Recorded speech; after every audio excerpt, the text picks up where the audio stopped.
Salut, c'est Tita, des Illuminés Anonymes. J'ai un secret sur ton échec.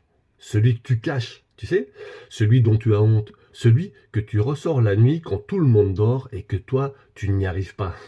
Ce projet qui n'a pas marché. Cette relation qui s'est effondrée. Ce travail que tu as perdu. Cette vie que tu avais imaginée et qui ne ressemble absolument pas du tout à celle que tu vis aujourd'hui. Alors voilà le secret. Cet échec, c'est peut-être la meilleure chose qui ne te soit jamais arrivée dans ta vie. Et tu le sais pas encore. Parce qu'on nous a appris quelque chose de terrible. Dès l'école, dès le début, on nous a appris que l'échec, c'est le contraire du succès. Que c'est une faute, que c'est une erreur, que c'est une preuve même. La preuve que tu es incapable, la preuve que tu n'es pas intelligent ou intelligente, que tu n'es pas malin ou pas maline, que tu n'es pas fait ou pas faite pour ça. Alors qu'est-ce qu'on fait? On évite, on joue petit, on reste dans ce qu'on connaît. On choisit la sécurité, même quand elle nous étouffe. Dinguerie, non?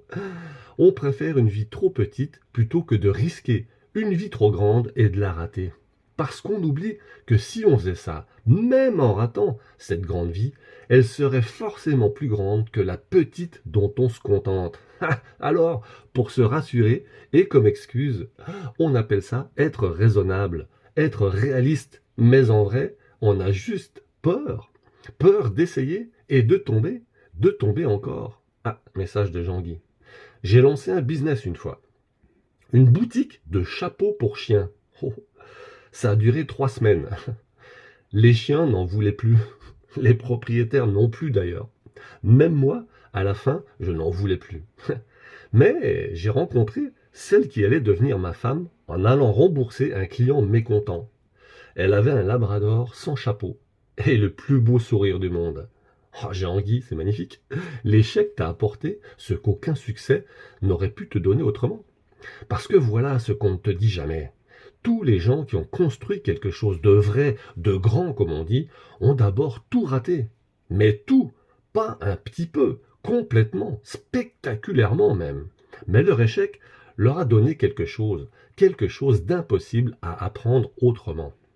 La connaissance de leurs limites, la connaissance de leurs forces, la connaissance de qui ils étaient vraiment quand tout s'effondre. Quand il n'y a plus de masque, plus de performance, plus de façade. L'échec est le seul professeur qui te montre qui tu es vraiment. Pas qui tu veux être, pas qui tu prétends être, qui tu es dans le fond, dans l'os bien ancré en toi, tu vois. Et cette personne-là, celle que tu es quand tout s'effondre, c'est la plus vraie, la plus forte, parce que c'est la plus toi. Ah, Jean-Guy. À 35 ans, j'avais tout perdu. Mon entreprise, mon appartement, ma confiance. Je dormais chez mon frère, sur un canapé trop court, les pieds dans le vide. Et, un matin, les pieds dans le vide, j'ai pensé, si j'ai tout perdu, et que je suis encore là, alors ce qui reste, c'est moi. Juste moi. Et apparemment, ça suffit pour recommencer. Jean-Guy, tu viens de décrire la Renaissance. Alors voilà ce que je veux te transmettre aujourd'hui dans ce message. Ton échec, ce n'est pas une fin, c'est une information.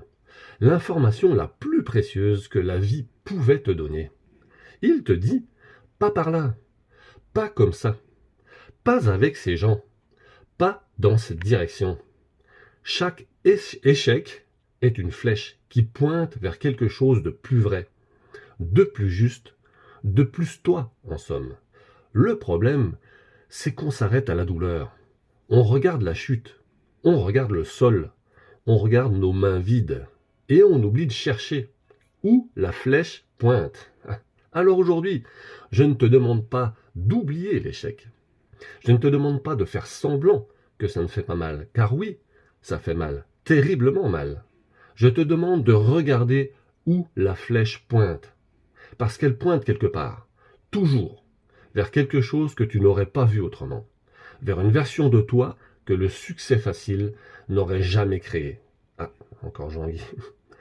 Après mon canapé, trop court, j'ai recommencé, différemment, plus humblement, plus lentement, avec moins d'arrogance et plus de gratitude. Aujourd'hui, ce que j'ai construit, je l'ai construit avec les cicatrices, pas malgré elles, avec. Les cicatrices, ce n'est pas ce qui reste après la guerre. C'est la preuve que tu étais assez solide pour survivre à la guerre.